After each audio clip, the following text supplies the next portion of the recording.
এই গাঁর নাম আদারি গাঁও কেন হইল? মুরব্বী সাহেব হইলার ভাই তো অনেক আগের কথা, আজ থেকে 30-35 বছর আগের কথা। এই সময় আমি ছাত্র আসলাম। আমার হইলা এই গাঁও ব্রিটিশ আমল 1000 টাকার মালিক এক ব্যক্তি আসলা। তখন 1000 টাকা মানুষে হাতে তো খুব কম মানুষ আছিল, মানুষ আছিল না।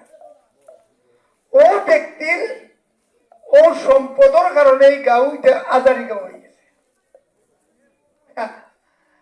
আজ থেকে 1500 বছর আগে আমার আল্লাহ কইরা লাইলাতুল কাদরি খায়রুম মিন আলফি শাহর, যে রাত কোরআন নাযিল হইছে এই রাত হাজার হাজার মাসের চাইতে উত্তম।